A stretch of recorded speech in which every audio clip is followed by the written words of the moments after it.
Anakku mempercayai kebohongan menantuku dan mengusirku dari rumah. Tapi dia tidak tahu bahwa namaku Sari, seorang ibu berusia 58 tahun yang telah membesarkan anak tunggalku. Raka, seorang pria yang dulu selalu berkata bahwa aku adalah pahlawan hidupnya.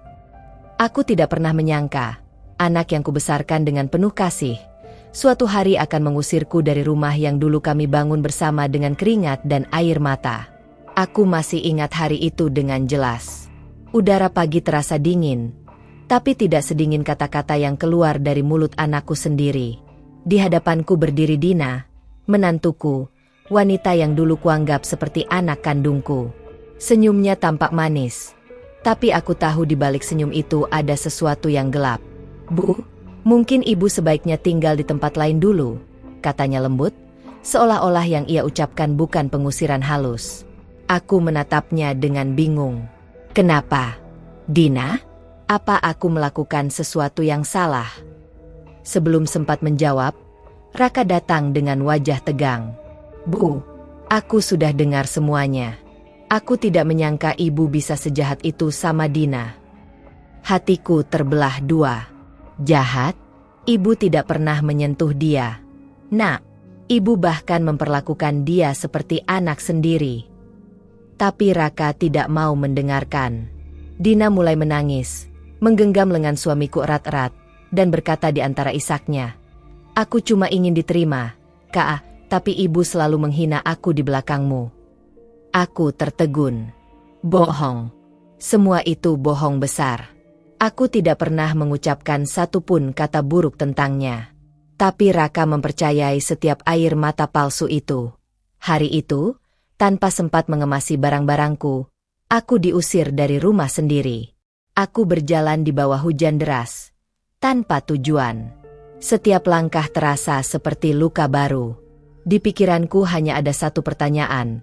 Sejak kapan anakku berubah menjadi orang asing? Malam itu aku tidur di rumah kontrakan kecil milik sahabat lamaku, Bu Wati.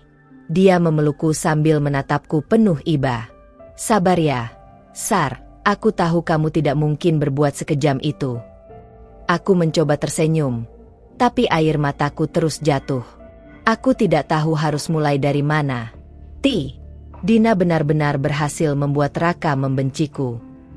Beberapa minggu berlalu. Aku mencoba menata hidup, tapi rasa sakit itu tidak pernah pergi. Setiap kali melihat foto Raka di meja kecil kamarku, hatiku seperti diremas. Aku ingin menemuinya, menjelaskan semuanya. Tapi aku tahu, dia tidak akan mendengarkan. Suatu hari, saat sedang membeli sayur di pasar, aku melihat seseorang yang tidak asing. Lina, adik Dina. Dia tampak gugup saat melihatku. Aku mendekatinya pelan. "Lina, tunggu sebentar. Aku cuma mau tanya, kenapa Dina menuduhku begitu?" Lina menunduk. Wajahnya pucat. Aku tidak bisa bicara. "Bu, kalau Dina tahu aku ngomong sama ibu, dia akan marah." Hatiku makin curiga. "Kamu tahu sesuatu, kan, Lina?" Dia tidak menjawab, hanya berlari meninggalkanku di antara kerumunan orang. Tapi dari ekspresinya, aku tahu ada rahasia besar yang disembunyikan Dina. Malamnya aku tidak bisa tidur. Aku terus memikirkan apa yang mungkin disembunyikan Dina. Kenapa dia begitu ingin menyingkirkanku? Apakah hanya karena dia ingin menguasai rumah itu? Atau ada alasan lain yang lebih jahat? Beberapa hari kemudian, aku mendapat kabar dari tetangga lama. Mereka bilang Raka dan Dina sering bertengkar. Katanya, Dina mulai jarang pulang malam dan sering menerima telepon dari teman kerja. Hatiku bergetar. Aku tahu anakku, Raka tidak akan tahan dengan kebohongan. Tapi apa mungkin karma sedang berjalan? Aku memutuskan untuk tidak tinggal diam. Aku harus mencari tahu kebenaran. Bukan untuk membalas dendam, tapi untuk memulihkan hatiku yang hancur. Dengan bantuan Buati, aku mulai menyelidiki sedikit demi sedikit. Kami menemukan sesuatu yang mengejutkan. Dina ternyata sudah memalsukan pesan suara yang membuat Raka percaya bahwa aku menghina dia di belakangnya. Pesan itu bukan suaraku.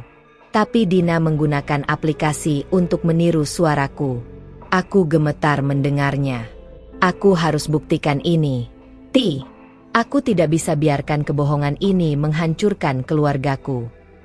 Namun, ketika aku mencoba mendekati Raka dan menunjukkan bukti itu, Dina sudah lebih dulu memutarbalikkan cerita. Bu itu datang lagi, Ka, katanya sambil berpura-pura takut. Dia ancam aku. Katanya akan balas dendam. Raka menatapku dengan mata penuh amarah. Cukup, Bu. Aku capek. Aku nggak mau dengar lagi. Aku terdiam. Tidak ada yang lebih menyakitkan daripada dilihat seperti musuh oleh darah daging sendiri.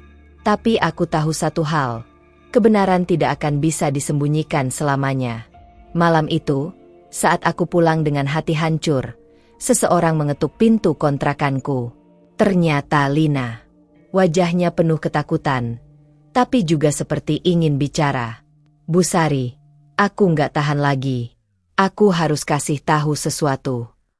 Aku menatapnya dengan mata lelah. Apa itu, Nak? Dina, dia menyembunyikan sesuatu dari Kak Raka. Sesuatu yang besar. Dan ibu harus tahu sebelum semuanya terlambat. Aku menatap Lina dengan mata terbelalak. Kata-katanya seperti pisau yang baru saja menusuk udara di antara kami. Suara hujan di luar semakin deras. Tapi detak jantungku lebih keras dari itu. Apa maksudmu, Lina? Tanyaku dengan suara gemetar. Apa yang disembunyikan Dina? Lina menatapku dengan gugup. Bibirnya bergetar sebelum akhirnya berkata lirih. Dina, dia punya hubungan dengan pria lain. Aku terdiam. Dunia seperti berhenti berputar. Pria lain? Suaraku nyaris tak keluar. Kamu yakin? Lina mengangguk perlahan. Aku sudah lihat sendiri, Bu. Mereka sering bertemu diam-diam di kafe dekat kantor. Pria itu bosnya sendiri. Aku memejamkan mata, mencoba mencerna setiap kata yang keluar dari mulutnya. Jadi, semua air mata palsu itu, semua kebohongan tentang aku, hanya untuk menutupi pengkhianatan yang dia lakukan sendiri. Hatiku mendidih, tapi bukan karena marah, melainkan karena kecewa yang terlalu dalam. Aku tidak tahu harus bagaimana, Bu, kata Lina lagi. Aku sudah coba nasihati dia, tapi Dina mengancamku. Katanya kalau aku buka mulut, dia akan bilang aku yang menyebar fitnah. Aku menatapnya penuh empati. Kamu berani datang padaku saja sudah luar biasa. Nak, Tuhan pasti tahu siapa yang benar. Namun dalam diriku, ada sesuatu yang berubah malam itu. Aku tidak bisa terus diam. Aku harus membuka mata Raka. Tapi bagaimana caranya? Kalau setiap kali aku bicara, dia menolak mendengarkan? Aku dan Buati mulai menyusun rencana. Kami tidak ingin menjatuhkan siapapun. Tapi kebenaran harus terlihat. Kami mulai mengumpulkan bukti, foto, pesan, bahkan rekaman yang menunjukkan hubungan Dina dengan pria itu. Setiap langkah terasa berat. Karena aku tahu ini berarti aku harus melawan orang yang pernah kuanggap anak sendiri. Tapi aku juga tidak bisa biarkan anakku hidup dalam kebohongan yang menghancurkan. Suatu malam, Buati berhasil merekam sesuatu yang mengejutkan.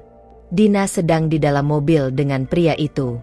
Mereka tampak berpegangan tangan, dan suara mereka terdengar jelas dalam rekaman. Aku mendengarnya dengan tangan gemetar. Ini cukup, kataku lirih. Sekarang aku hanya perlu Raka mau melihatnya. Tapi bagaimana caranya aku bisa mendekati dia tanpa Dina tahu? Lina membantu. Ia bersedia menjadi perantara. Ia bilang, aku akan buat seolah-olah aku ingin bicara dengan Kak Raka soal pekerjaan. Ibu bisa ikut diam-diam. Aku mengangguk setuju. Ini kesempatan terakhirku. Hari yang ditentukan tiba. Jantungku berdegup kencang saat aku melihat Raka duduk di kafe tempat pertemuan itu. Sudah lama aku tidak melihat wajahnya dari dekat. Wajah yang dulu selalu tersenyum, kini tampak dingin dan jauh. Aku bersembunyi di sudut ruangan, sementara Lina berbicara padanya dengan hati-hati. Ketika waktu yang tepat tiba, aku melangkah maju. Raka menatapku terkejut. "Ibu?" Suaranya berat. "Ngapain di sini?" Aku menatapnya dengan tenang, meski di dalam dadaku badai berkecamuk. "Ibu cuma mau bicara sekali saja, Nak. Setelah itu, kalau kamu tetap mau usir ibu rela." Dia tampak ragu. Aku nggak tahu lagi harus percaya siapa. Aku mengeluarkan ponsel dan memperlihatkan rekaman itu. Raka menatap layar tanpa berkedip. Suara Dina terdengar jelas. Tawa, rayuan, dan panggilan mesra untuk pria lain. Aku bisa lihat matanya mulai memerah. Rahangnya mengeras. Ini nggak mungkin," katanya pelan. "Dina, nggak mungkin." Aku tidak berkata apa-apa. Aku hanya menyerahkan kebenaran itu padanya. Lina menatapku dengan tatapan sedih, seolah tahu bahwa setelah ini tidak akan ada jalan kembali. Raka berdiri, menatap kosong ke arah luar jendela. "Kenapa dia lakukan ini, Bu? Aku udah lawan semua orang buat dia, termasuk ibu." Aku menahan air mata. "Karena dia takut kehilanganmu, Nak. Dan kadang, orang yang takut kehilangan justru memilih berbohong." Kami duduk dalam diam cukup lama. Tidak ada kata yang cukup untuk menambal luka seperti ini. Malam itu, Raka pulang ke rumah sendirian. Aku tidak tahu apa yang akan terjadi. Aku hanya bisa berdoa semoga dia menemukan keberanian untuk menghadapi kebenaran. Keesokan harinya, aku mendapat telepon dari Raka. Suaranya berat dan bergetar. "Bu, aku minta maaf." Air mataku langsung jatuh. "Nggak apa-apa, Nak. Ibu cuma mau kamu bahagia. Tapi aku udah nyakitin ibu. Aku udah percaya orang yang salah." Aku terdiam, lalu menjawab pelan. "Semua orang bisa salah, Raka. Tapi yang penting, kamu mau memperbaikinya." Beberapa hari kemudian, Dina pergi dari rumah. Dia tidak berkata apa-apa, hanya meninggalkan surat. Dalam surat itu, dia mengaku semua kebohongan yang telah ia buat, dari pesan palsu hingga fitnah yang membuat Raka mengusirku. Raka menunjukkan surat itu padaku. Aku baca ini sambil nangis. "Bu, aku nggak nyangka hidupku bisa hancur segitu cepatnya." Aku memeluknya erat. Kadang, Tuhan harus membiarkan kita kehilangan dulu, supaya kita belajar menghargai. Setelah itu, aku pindah kembali ke rumah. Tapi suasananya sudah tidak sama. Ada bekas luka yang tidak akan pernah hilang. Namun, untuk pertama kalinya setelah sekian lama, aku bisa menyalakan kompor lagi dan memasak untuk anakku sendiri. Raka duduk di meja makan, menatapku dengan senyum malu. Masakan ibu masih seenak dulu. Aku tertawa kecil. Ibu selalu tahu resep rahasianya, cinta dan kesabaran. Hari-hari berikutnya berlalu perlahan. Kami mulai bicara lagi, tertawa lagi, dan bahkan menonton acara favorit kami seperti dulu. Tapi di dalam hatiku, aku masih merasa waspada. Luka yang pernah terbuka tidak akan mudah sembuh begitu saja.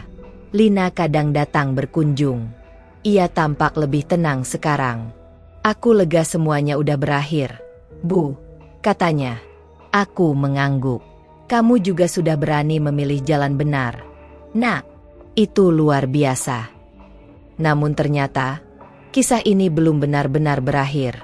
Suatu pagi, aku menerima surat tanpa nama. Di dalamnya hanya ada satu kalimat. "Kamu pikir semuanya sudah selesai, Sari? Aku akan kembali." Tanganku gemetar saat membaca surat itu. Tidak salah lagi, tulisan itu milik Dina. Aku menatap jendela dengan napas berat. "Jadi, ini belum akhir," bisikku pelan. Aku tahu satu hal, badai mungkin sudah reda, tapi langit belum benar-benar cerah. Dan kali ini, aku tidak akan diam lagi.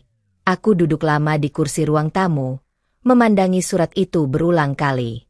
Kertasnya sedikit basah oleh embun pagi, tapi tulisan Dina tetap jelas, tegas, penuh amarah, dan ancaman yang halus. Aku bisa merasakan hawa dingin merayap di tengkuku. Dia akan kembali. Tapi untuk apa? Balas dendam? Atau ada hal lain yang lebih gelap di balik niatnya? Raka baru saja berangkat kerja ketika aku menemukan surat itu.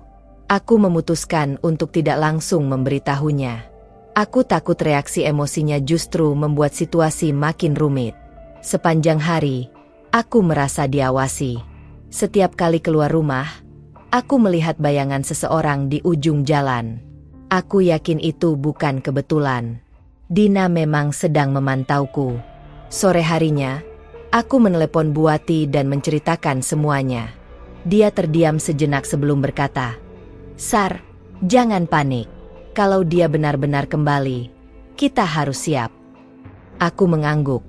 Meski suara gemetarku tak bisa kusembunyikan. Aku cuma takut dia akan melibatkan Raka lagi. Bu Wati menjawab lembut. "Kali ini, Raka sudah tahu siapa yang benar. Kamu nggak sendirian." Malamnya, aku sengaja menyalakan semua lampu rumah. Entah kenapa, aku ingin memastikan tidak ada sudut gelap yang bisa dia sembunyikan. Tapi bahkan cahaya lampu tidak mampu mengusir rasa takut di dadaku. Sekitar pukul 10 malam, aku mendengar suara langkah di luar pagar. Pelan, tapi jelas. Aku mendekati jendela dengan hati-hati. Saat menyingkap tirai, aku melihat sosok wanita berdiri di bawah hujan. Tubuhnya basah kuyup. Rambutnya menutupi wajah. Tapi aku tahu persis siapa dia. Dina. Aku membuka pintu perlahan. "Kamu mau apa?" tanyaku dengan nada tenang, meski jantungku berdegup kencang. Dia tersenyum samar. "Aku cuma mau bicara, Bu. Nggak lebih." Aku tahu itu jebakan, tapi aku juga tahu aku tidak bisa lari terus. "Baik, masuklah." Dia melangkah masuk, menatap sekeliling seperti sedang menilai setiap sudut rumah. "Masih sama ya, nggak banyak berubah," katanya dengan nada sinis. Aku duduk di kursi, memperhatikannya dengan saksama. "Kamu datang cuma untuk nostalgia, atau untuk bikin masalah lagi?" Dia tertawa kecil, tapi tawa itu dingin. "Masalah? Aku cuma mau ambil kembali apa yang jadi hakku." "Hakmu?" tanyaku sinis. "Kamu udah bohong, ngancurin rumah tangga sendiri, dan nyakitin Raka. Apalagi yang kamu mau?" Dia menatapku dengan mata menyala. "Aku mau Raka kembali, dan aku mau ibu pergi untuk selamanya." Aku menahan napas. Kalimat itu seperti racun yang menetes pelan-pelan. "Kamu pikir aku akan biarkan kamu menyakiti anakku lagi?" Dia tersenyum, lalu mengeluarkan ponsel dari tasnya. "Aku punya sesuatu yang bisa membuat Raka benci ibu lagi. Bukti baru." Aku menatapnya curiga. "Bukti apa lagi yang kamu buat kali ini?" Dia memutar video pendek. Di layar, terlihat seseorang yang mirip aku sedang bicara kasar, seolah menghina Raka.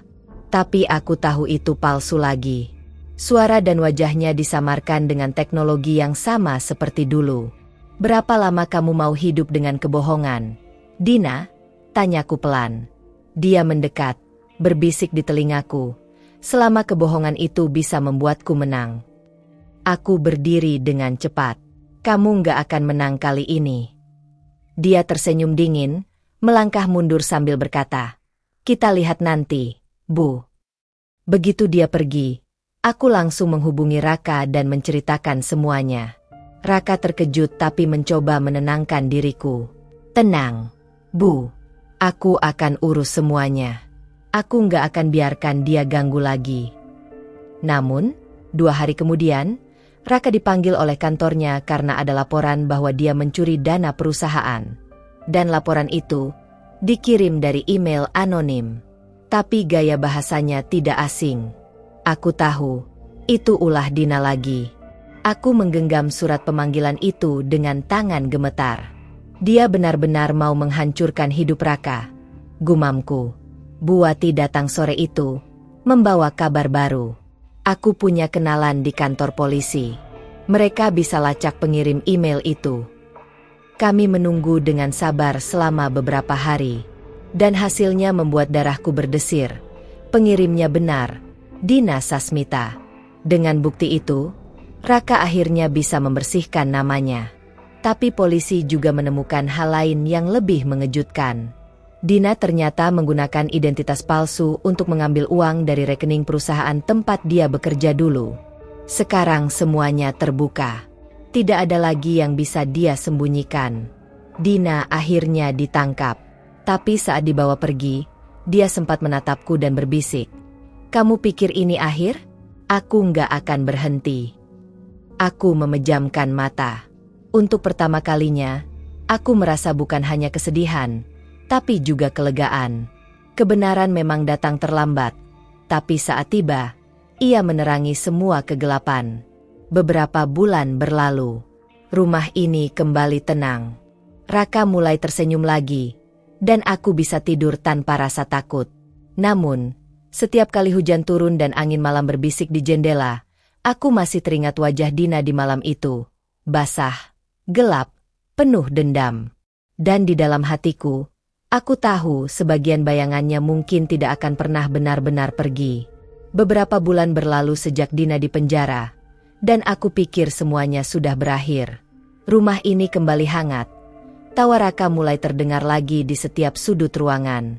Namun, kehidupan selalu punya cara sendiri untuk menguji ketenangan. Suatu pagi, aku menerima panggilan dari nomor tak dikenal. Suara di ujung sana membuat darahku membeku. "Bu Sari." Dina kabur dari penjara. Ponsel hampir terjatuh dari tanganku. Aku tidak bisa berkata apa-apa selain menatap kosong ke dinding. Dia kabur. Suaraku bergetar. Bagaimana bisa? Pihak berwenang menjelaskan bahwa ada seseorang yang membantu pelariannya. Dan mereka menduga orang itu masih punya hubungan dengan keluarga kami. Raka marah besar. "Aku nggak akan biarin dia ngancam hidup kita lagi, Bu," katanya dengan nada tegas. Tapi aku tahu, menghadapi Dina bukan hanya soal keberanian, tapi juga soal siasat. Beberapa hari kemudian, surat tanpa nama datang lagi. Kali ini hanya berisi satu foto. Foto aku dan Raka sedang makan bersama di ruang makan. Foto itu diambil dari luar jendela rumah. Aku tahu artinya, Dina sudah dekat. Malam itu aku tidak bisa tidur. Aku duduk di ruang tamu sambil menggenggam rosario tua milik almarhum suamiku. Dalam hati aku berdoa, "Tuhan, kalau ini harus berakhir malam ini, biarlah aku yang menanggung semuanya." Sekitar tengah malam, aku mendengar suara pintu belakang berderit pelan. Langkah kaki ringan terdengar di dapur. Aku berdiri perlahan, mengambil pisau kecil dari meja. Dan di sana, di bawah cahaya redup, berdirilah Dina, dengan rambut berantakan dan mata yang tampak gila. Aku bilangkan, "Bu, ini belum selesai," katanya dengan suara parau. Aku menatapnya tajam. "Kamu sudah hancurkan hidup sendiri, Dina. Sekarang kamu mau apa lagi?" Dia tersenyum miring. "Aku mau Raka lihat siapa ibunya sebenarnya. Kamu pikir aku nggak tahu rahasia besar itu?" Aku mengernyit. "Rahasia apa?" Dina mendekat perlahan. Suaranya seperti bisikan maut. "Kamu pikir aku nggak tahu kalau Raka bukan anak kandungmu?" Dunia seakan berhenti. "Apa?" Suaraku hampir tak keluar. Dina tertawa puas. "Aku nemu dokumen adopsi waktu bantu Raka bersihin arsip rumah dulu. Kamu pikir aku nggak bisa pakai itu buat balas dendam?" Aku gemetar. Rahasia itu sudah lama kukubur. Iya, Raka bukan anak kandungku. Aku menemukannya di depan rumah panti asuhan 28 tahun lalu. Bayi mungil yang ditinggalkan di keranjang rotan. "Aku memang bukan ibu kandungnya," kataku pelan. "Tapi aku ibu yang membesarkannya dengan cinta, dengan seluruh hidupku." Dina menatapku dengan mata merah. "Dan aku akan hancurkan itu semua." Tepat saat dia melangkah maju, suara keras memecah malam. "Dina, lepaskan pisau itu." Raka berdiri di pintu dengan wajah tegang. Dina menoleh. Matanya liar. "Kamu nggak tahu siapa dia sebenarnya, Kak?" Raka maju perlahan. Aku tahu segalanya. Aku tahu aku bukan anak kandung ibu. Tapi cinta ibu lebih nyata dari darah manapun. Air mata jatuh di pipiku. Raka sudah tahu dan dia tidak marah. Sementara Dina berteriak putus asa. Kalian semua munafik. Raka mencoba mendekat. Tapi Dina mengangkat pisau tinggi-tinggi. Dalam sekejap, aku mendorong Raka menjauh dan menahan tangan Dina. Pisau itu jatuh. Tapi lenganku terluka. Polisi datang beberapa detik kemudian. Setelah Buati yang mendengar teriakan kami menelpon. Dina ditangkap kembali. Kali ini tanpa perlawanan. Hanya tatapan kosong dan senyum sinis di wajahnya. Saat dia dibawa pergi, aku mendengar dia berbisik pelan. Kamu menang kali ini, Bu Sari, tapi aku gak akan pernah benar-benar kalah. Aku memejamkan mata. Luka di lenganku perih. Tapi hatiku terasa lebih ringan dari sebelumnya. Semua kebenaran sudah terbuka. Semua topeng sudah jatuh. Beberapa minggu kemudian, aku dan Raka menanam pohon kecil di halaman rumah.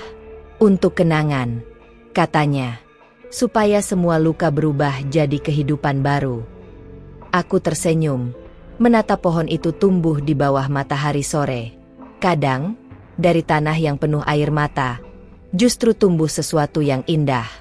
Dan hari itu aku tahu, meski badai datang berkali-kali, cinta seorang ibu, kandung atau tidak, akan selalu jadi rumah paling kokoh di dunia.